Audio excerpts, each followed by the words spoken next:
दोस्तों, मैं नील जोधपुर से आज आपको कहानी सुनाऊंगा अंधेरा कोना।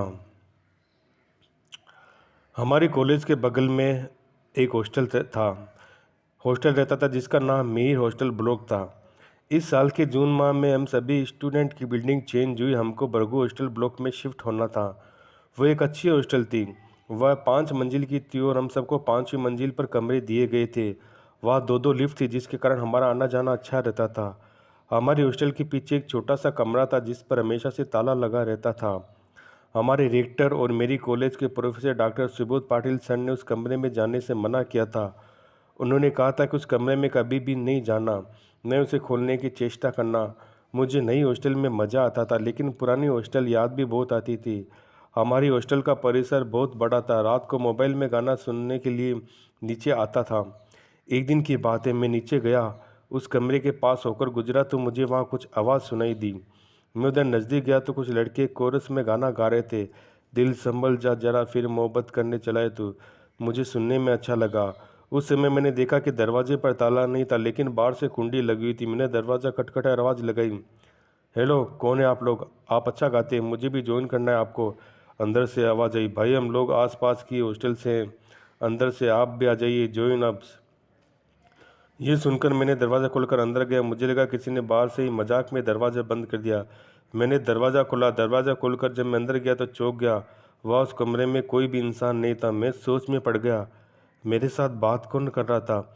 मैं वहाँ से भाग निकला और अपने कमरे में चला गया। उस घटना को मैं भूल गया। मुझे लगा कि कोई कमरे के पीछे वाली दीवार से बात करके मजाक कर रहा होगा। एक दिन की बात है, नीलेश तावड़े मेरी कॉलेज में पढ़ता था।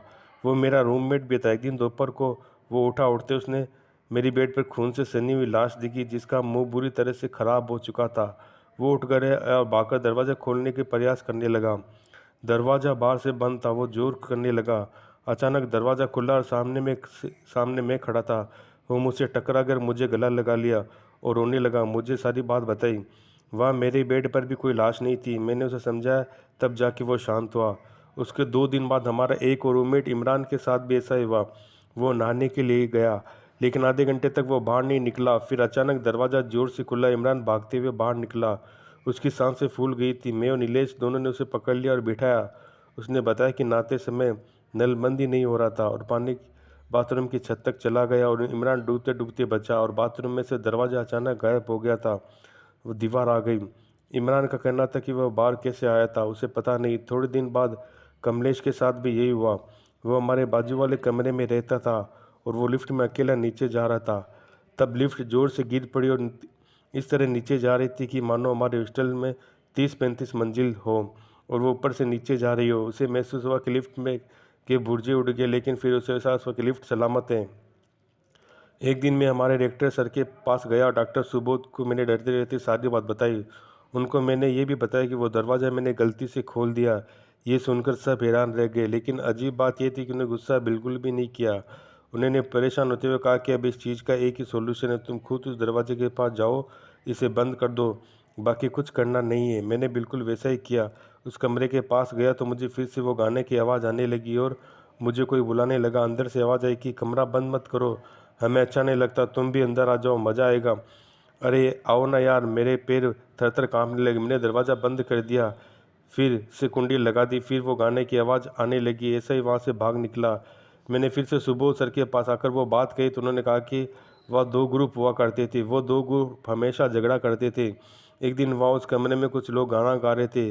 वह दूसरे ग्रुप वाले आ गए। उन लोगों के बीच बहस इतनी बड़ी हो गई कि दोनों ग्रुप एक दूसरे को मार डालने पर उतर आए। उनमें से कुछ बच्चे जख्मी हुए जबकि कुछ लोगों की मौत हो गई। जो लोग जिंदा बचे उन कोर्ट में मुकदमा चला और जेल भी हुई। तब से वह कमरा बंद है।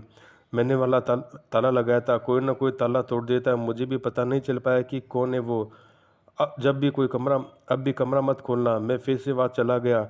जब भी रात के सन्नाटे में जब ठंडी हवा चल रही थी, मेरे मोबाइल में गाना सुनने के लिए नीचे जाता हूँ, तब उस कमरे से मुझे कई बार गिटार बजाने की आवाज़ आती। लेकिन तब मुझे रात इंदौर की वो लाइन याद आ जाती है, बुलाती है मगर जाने का नहीं, जाने का नहीं, जाने का नहीं।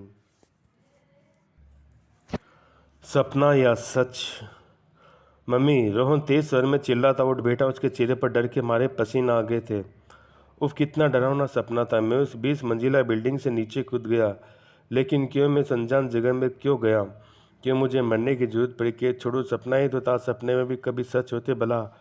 रोहन ने अंगड़ाई लेते हुए घड़ी की ओर देखा तो चौंक गया। अरे बाप रे, 8 बज गए, मैं तो स्कूल के लिए लेट हो जाऊंगा। चल बेटा रोहन, जल्दी से तैयार हो जा वरना शर्मा सर राक्षस तुम्हें खा जाएगा। रोहन तेजी से तैयार होकर स्कूल की तरफ बढ़ गया। रास्ते में उसकी नज़र एक छोटी सी बिल्ली पर पड़ी जो रास्ते के बीच में डरी सहमी उस रास्ते से बाहर निकलने की कोशिश कर रही थी। रोहन को उस पर दया आ गई। वह गाड़ियों से बचते बचाते उस बिल्ली के पास पहुंचा। उस बिल्ली को पुचकारते बोला, ओ प्यारी बिल्ली, तुम यहाँ कैसे पहुंची? चलो मैं तुम्हें सड़क किनारे ले चलता हूँ।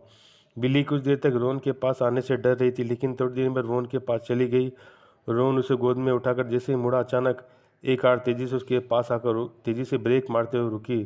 रोहन ने डर के मारे अपने दोनों आंखें बंद कर लिया। तभी कार के अंदर से एक तेज आवाज आई, ए बच्चे, मरने के लिए मेरी गाड़ी मिली थी क्या? सॉरी अंकल, रोहन ने अनमने ढंग से कहा और मुड़कर दूसरी साइड जाने लगा। लेकिन तभी उसके सामने एक अनियंत्रित ट्रक आ गया। ट्रक रोहन और उस बिल्ली को कुचलते हुए आगे बढ़ गया। रोहन के मुंह से बस एक ही चीख निकली, आ। आवाज़ सुनकर रोहन की मम्मी तेजी से रोहन के कमरे में आ गई। क्या हुआ बेटा? रोहन अपनी आंखें खोलकर देखा तो अपने घर में वह हैरान परेशान था। अपने शरीर को देखने लगा जो भी ट्रक से कुचलकर मांस का लोथड़ा बन चुका था।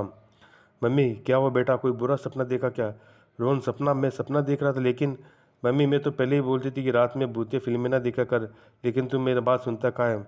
रोहन, सर में तेज दर्द हो रहा है। मम्मी रोहन की नब्ज चेक करने लगी। बुखार तो नहीं है, शायद परीक्षा की टेंशन की वजह से होगा। तुम एक काम करो, जाकर स्नान कर लो, तुम्हें राहत मिलेगी, जिसके बाद सब ठीक हो जाएगा। हम डॉक्टर के पास चलेंगे। रोहन सीधा स्नान करने चला गया।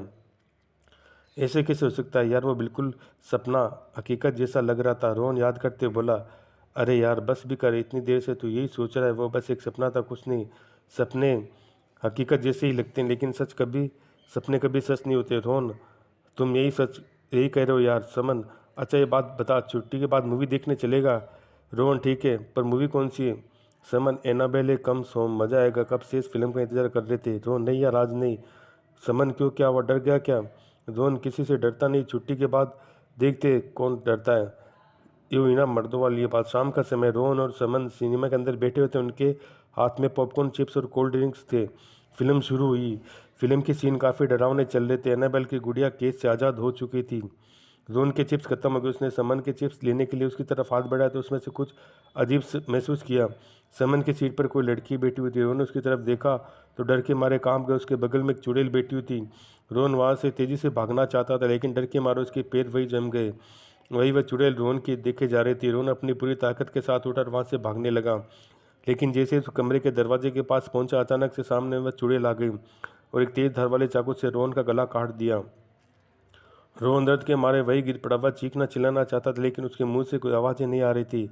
वह चुड़ैल डरावने हंसी से हंसते और रोहन के रक्त चूसने लगी। रोहन दर्द और मदद के लिए चिल्ला रहा। तभी एक आवाज़ आई, ये कौन शोर मचा रहा है? शर्मा सर चिल्लाए, जिसे सुनकर सम्मान ने रोहन को चिमटी काटते हुए जगाया। रोहन डरा सम्मा अपनी आंखें खोला तो वह अपने क्लास में था। क्लास के सारे बच्चे शर्मा सर बस उसे ही देख रहे थे।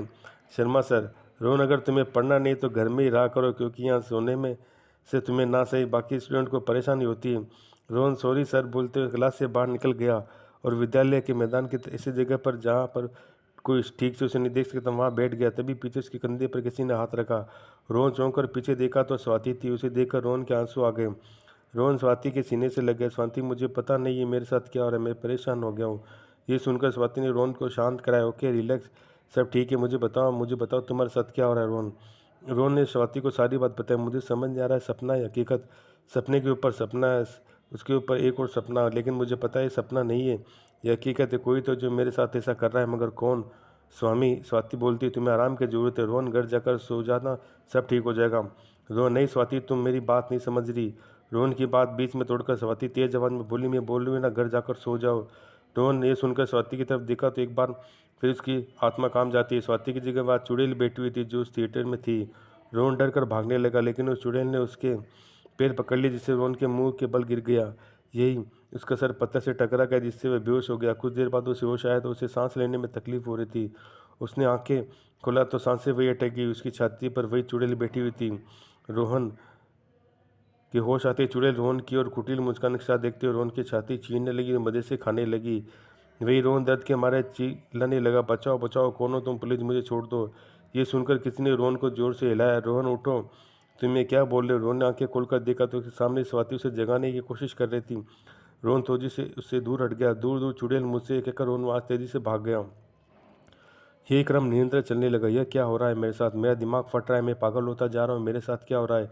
ये सपना है या हकीकत? रोहन आंखें बंद कर अपना सिर पकड़कर बैठा होता। तभी उसे किसी के रोने की आवाज़ सुनाई दी। उसने आंखें खोलकर देखा तो रात हो गई थी। वह किसी बिल्डिंग की छत पर था।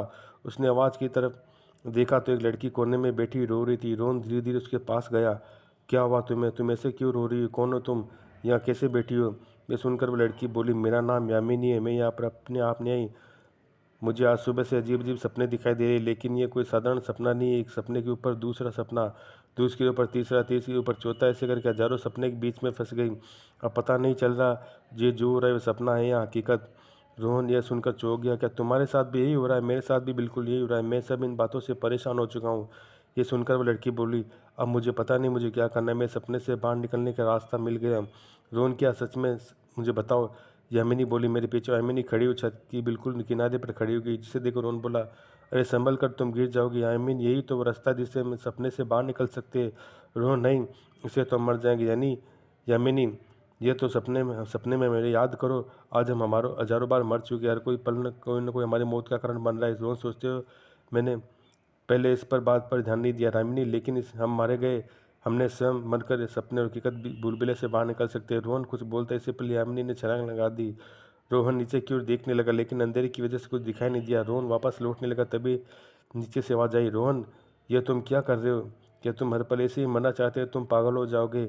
आओ मेरे साथ, आओ, हम दोनों से छुटकारा मिल जाएगा। यहाँ बहुत शांति है, मुझे बहुत राहत महसूस हो रही है। अब कोई सपना नहीं, सब हकीकत है। आओ रोहन, मेरे साथ आओ। रोहन अपने आप से बोलने लगा, ये लड़की सही कह रही है, मुझे इसकी बात माननी चाहिए। इससे मुझे हर पल मरना नहीं होगा, मुझे इन सबसे छुटकारा मिल जाएगा। जब मैं इस सपने से बाहर हकीकत में पहुंच जाएगा, मुझे बहुत सारा काम भी तो करना है। मुझे मोम डैड के सपने पूरे करने हैं जो उसने मैंने देखे हैं। मुझे अपना सपना पूरा करना है, स्वाति उससे शादी करनी है, मुझे अपना जीवन बनाना है। रोहन उस बिल्डिंग से नीचे छलांग लगा दी। एक चीख के बाद सब शांत हो गया। सुबह बिल्डिंग के नीचे लोगों की भीड़ इकट्ठी हो गई। जिस पुलिस ने हटवाते अंदर गई तो देखा कौन से लथपथ एक लाश जमीन पर पड़ी हुई थी। वह रोहन का था। पुलिस मामले की जांच करी थी। रोहन के माता पिता का रो रो कर बुरा हाल गया था। उसके दोस्त भी वहीं खड़े थे। इंस्पेक्टर हर्ष रोहन के माता पिता से, माफ़ कीजिए, ऐसे समय में सवाल करना तो ठीक नहीं, लेकिन क्या रोहन को कोई परेशानी थी जैसे उसे कदम उठाया? रोहन की मम्मी रोते बोले, रोहन को कोई परेशानी तो नहीं थी। घर में, स्कूल से बाहर यही उसकी ज़िंदगी थी, लेकिन कल से वह बहुत परेशान दिखाई दे रहा था। वो बोल रहा था उसे अजीब अजीब सपने दिखाई देने। इंस्पेक्टर हर्ष, क्या सपने? फिर इंस्पेक्टर हर्ष ने रोहन के दोस्तों के साथ पहुंचा। तुम्हें रोहन ने बताया उससे कोई परेशानी थी? समन सर कल काफ़ी अजीब अजीब बातें कर रहा था, जैसे किसी ने उसे मार दिया, लेकिन वह मरा नहीं क्योंकि वह एक सपने में था। उसके बाद उसे किसी और ने मार दिया, लेकिन वह भी इस बार मरा नहीं क्योंकि इस बार भी वह सपने में मरा था। हर्ष, क्या सपने में मर रहा था तो हकीकत में कैसे मरा? कह रहा पोस्टमार्टम के बाद पता चला कि कैसे मरा। लाश को पोस्टमार्टम के बाद भेज दिया गया, जिसकी रिपोर्ट के अनुसार वह आत्महत्या थी जो उस बिल्डिंग से गिरकर हुई थी। लेकिन क्या सच में एक आत्महत्या थी? रोहन के साथ जो हुआ वह सपना था या एक हकीकत थी? ये आज भी एक रहस्य बना हुआ है। तो दोस्तों, आज के लिए इतना ही। तब तक के लिए धन्यवाद।